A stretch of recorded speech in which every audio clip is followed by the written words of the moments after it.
അവർക്ക് ദൈവമാണ് ശ്രീനാഥ് പ്രതാപൻ. അപ്പോൾ അവിടെ അവർക്ക് ഇപ്പോൾ അടുത്ത കാലത്ത് ഏറ്റിട്ടുള്ള ചില വിഷമതകൾ നേരത്തെ സൂചിപ്പിച്ചതുപോലെ നമുക്ക് അറിയാത്ത ചില കാര്യങ്ങൾ, നമ്മുടെ തെറ്റിദ്ധാരണകൾ അല്ലെങ്കിൽ അറിവില്ലായ്മ കാരണം നികുതി വകുപ്പിന്റെ പ്രശ്നങ്ങളൊക്കെ ഉണ്ടാക്കുന്നുണ്ട്. ഇപ്പൊ നമ്മൾ തൊട്ടുമുമ്പ് ഇത് കണ്ടതായിരിക്കും അല്ലേ, ജോയിന്റ് കമ്മീഷണർ നമ്മളത് ചോദിച്ചിരുന്നു, എന്തുകൊണ്ടാണ് സംരംഭകർക്ക് ഇങ്ങനെ ഒരു വലിയ കുടിശ്ശിക വരുന്നത്, അത് അടച്ചു തീർക്കുന്നതിന് സാവകാശം കൊടുക്കാതെ അവരെ അറസ്റ്റ് ചെയ്യുകയും അവരെ ജയിലിലാക്കുകയും ചെയ്യുന്ന നിയമ നടപടിയിൽ നിന്ന് മാറി ചിന്തിച്ച് അവരെ അപ്ലിഫ്റ്റ് ചെയ്ത് ഇത്രയും പേരുടെ ജീവിതത്തിന് ഒരു വെളിച്ചം നൽകുന്ന അവരെ വീണ്ടും താങ്ങി നിർത്തുക എന്നുള്ളതാണ് സംരംഭക സൗഹാർദ്ദം എന്ന് പറയുന്നത് അല്ലേ.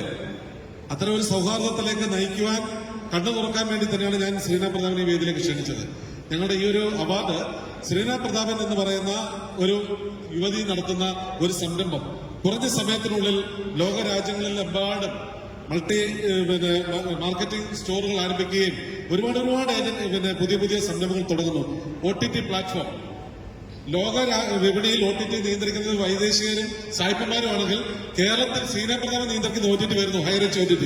അവിടെ സിനിമകൾ റിലീസ് ചെയ്യുന്നു, സിനിമ നിർമ്മാണത്തിലേക്ക് എത്തുന്നു. അപ്പം കണ്ണൻ ജപിക്കുന്ന ഒരു വലിയ വളർച്ചയിലേക്ക് ഹൈറിച്ച് വന്നതാണോ ഇപ്പോഴത്തെ ഈ അവസ്ഥയ്ക്ക്?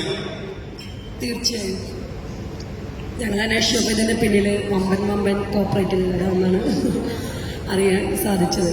പക്ഷെ ഞാൻ എന്ത് ചെയ്തു എന്ന് ചോദിച്ചു കഴിഞ്ഞാൽ നിങ്ങൾക്ക് എല്ലാവർക്കും അറിയാം, ഇന്ന് മലയാളികളെല്ലാവരും ജോലി തേടി വിദേശത്ത് പോയിക്കൊണ്ടിരിക്കുന്ന കാലമാണ് അല്ലേ. ആ കാലഘട്ടത്ത് മലയാളികളൊക്കെ സ്വന്തം നാട്ടിൽ തന്നെ പിടിച്ചു നിർത്തുക, എനിക്ക് കിട്ടുന്ന വരുമാനത്തിൽ ഏകദേശം ഒരു 80% അവരിലേക്ക് തന്നെ റിട്ടേൺ കൊടുത്തുകൊണ്ട് അവർക്കൊരു വരുമാനം നൽകിക്കൊണ്ട് നമ്മുടെ നാട്ടിൽ തന്നെ പിടിച്ചു നിർത്തുക. ഒപ്പം ഹൈറിച്ച് എന്ന് പറഞ്ഞ കമ്പനി 1,79,00,000 ജനങ്ങൾ ഉള്ള ഒരു കമ്പനിയാണ്. ഈ കമ്പനിക്കാണ് ഇപ്പോ മറ്റു പല രീതികളിലും യൂട്യൂബേഴ്സ്, ഇപ്പൊ ഞാനിവിടെ അല്ല കേട്ടോ, മീഡിയ പറയുന്നത് ഞാൻ ഹോങ്കോങ് വഴി ഇപ്പൊ ചൈനയിലുള്ള ഞാനിപ്പോ വന്ന് നിൽക്കുന്നത്. ഇന്നലെ ഇറങ്ങിയ പുതിയ യൂട്യൂബ് വീഡിയോസുകളായിരുന്നു ഞാൻ ചൈനയിലാണ്. അപ്പോ അങ്ങനെ പലരും ചൈനയിലേക്കും പല രാജ്യത്തേക്കൊക്കെ എന്നെ കയറ്റി തുടങ്ങി. ചിലപ്പോ ഒരാഗ്രഹമായിരിക്കാം എന്നെ ഇവിടെ കയറ്റി വിടണമെന്നുള്ളത് അല്ലേ. പക്ഷെ ഞാൻ പോകാൻ തീരുമാനിച്ചിട്ടില്ല, കാരണം ഞാൻ തെറ്റൊന്നും ചെയ്തിട്ടില്ല, ചെയ്യൂല. പിന്നെ ഗവൺമെന്റിൽ നിന്ന് വന്നിട്ടുള്ള കോർട്ട് ഓർഡർ വളരെ സന്തോഷമുണ്ട്. കാരണം ഹൈറിച്ച് ഗ്രൂപ്പിൽ ഞങ്ങൾക്ക് വന്ന അറസ്റ്റ് അത് ഇല്ലീഗൽ ആണെന്ന് കോർട്ട് ഓർഡറിൽ തന്നെ രേഖപ്പെടുത്തിയിട്ടുണ്ട്. അതായത് ലീഗലായിട്ടുള്ളതല്ല, ഇല്ലീഗലാണ്. മറ്റു വ്യക്തികളുടെ പ്രഷർ ഇതിൽ നിന്ന് മനസ്സിലാവുന്നു എന്ന് പറഞ്ഞിട്ട് തന്നെയാണ് കോടതി വിധി വന്നിട്ടുള്ളത്. വളരെ സന്തോഷം. ഹൈറിച്ച് തോൽക്കാൻ തയ്യാറല്ല. ഒപ്പം ഞങ്ങൾ 1,79,00,000 ജനങ്ങളും ഹൈറിച്ച് വേണം ഞങ്ങൾക്ക്, ഞങ്ങൾ പോരാടുക തന്നെ ചെയ്യും. തീർച്ചയായിട്ടും. എന്നാൽ എനിക്കൊരു കാര്യം പറയുന്നത്, പലപ്പോഴും മലനാട് ദേവി 13 വർഷവും മലനാട് ദേവിയിൽ വലിയ ഇൻവെസ്റ്റ്മെന്റ് ഒന്നും മേടിക്കാത്തതുകൊണ്ടാണ്. കാരണം ഇൻവെസ്റ്റ് ചെയ്യുന്ന ആൾക്കാർക്ക് അവരുടേതായ ഇൻട്രസ്റ്റ് ഉണ്ടാകും. ഏതെങ്കിലും ഒരു രാഷ്ട്രീയ പാർട്ടിയെ നമ്മൾ സ്വാധീനിക്കണം, അതല്ലെങ്കിൽ ഏതെങ്കിലും ഒരു മതത്തിന്റെ പേരിൽ മുന്നോട്ട് പോകണം, ഇഷ്ടംപോലെ പണം നമുക്ക് കിട്ടുമായിരുന്നു.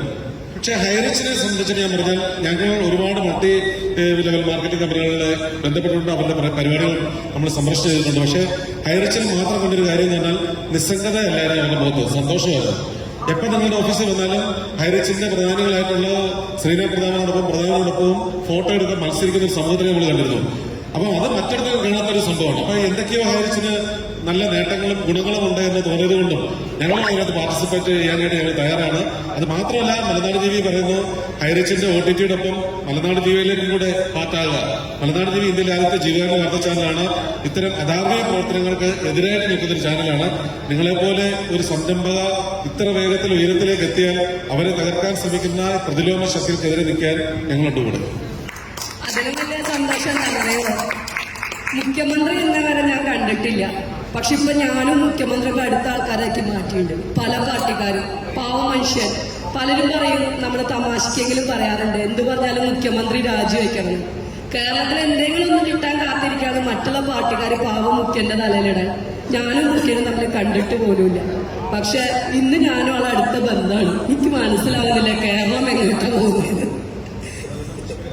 നിയമപരമായിട്ട് തന്നെ എല്ലാ കാര്യങ്ങളും നേരിടാൻ എന്തായാലും ഇന്ന് ഇൻകം ടാക്സ് ഓഫീസർ പറഞ്ഞതുപോലെ ഇൻകം ടാക്സ് അല്ലെങ്കിൽ GST അല്ലെങ്കിൽ മറ്റ് ഇതര TDS അടക്കമുള്ള മേഖലകളിലെ നികുതിയുമായി ബന്ധപ്പെട്ടുള്ള വിഷയങ്ങളിൽ അവയർനെസ് ക്യാമ്പയിൻ സംഘടിപ്പിക്കാനും മലനാട് ദേവി ഒരുക്കമാണ്.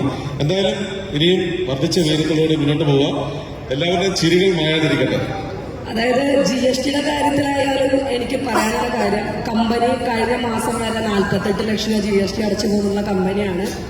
പക്ഷേ GST ആവശ്യപ്പെടുന്നത് ഞങ്ങളുടെ കമ്പനിയുടെ റെഡിങ് കൂപ്പൺ, അതിന് GST കൊടുക്കണമെന്ന് പറഞ്ഞാൽ നടക്കുന്ന കാര്യമല്ല. കാരണം റെഡിങ് കൂപ്പണിന് എവിടെ GST ഇല്ല.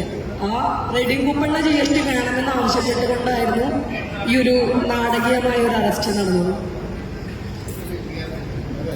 Thank you. എന്തായാലും ഈ ഒരു വലിയ സംരംഭക ശ്രമത്തിന് ഇത്രയേറെ യുവതികളുടെ മുഖത്ത് സന്തോഷം ജനിപ്പിക്കുന്നതിന് ഈ സാമൂഹിക ഇടപെടൽ നടത്തുന്ന ഒരു കാര്യം കൂടി മാത്രമേ എനിക്ക് പറയാനുള്ളൂ. ഹൈറിച്ചിന്റെ സ്റ്റോറുകളിൽ, സൂപ്പർ മാർക്കറ്റുകളിൽ വിഷയമയമുള്ള ഒന്നും ഉണ്ടാകരുത്. തീർച്ചയായും നമുക്ക് ശുദ്ധമായ ഭക്ഷണം, നല്ല പ്രോഡക്റ്റുകൾ അല്ലേ എടുക്കാൻ പറ്റും. എന്താണ് ഇക്കാൻ?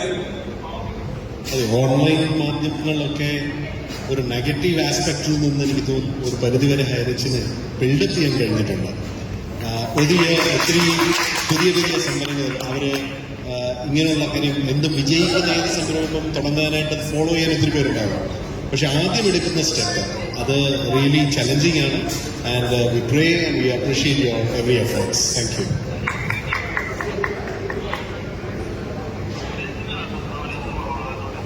What is your opinion about Shea and Hyrich as an owner?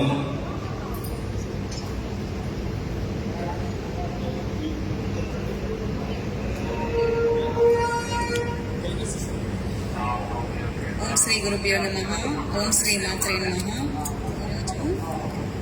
First of all, congratulations to Malanadu team.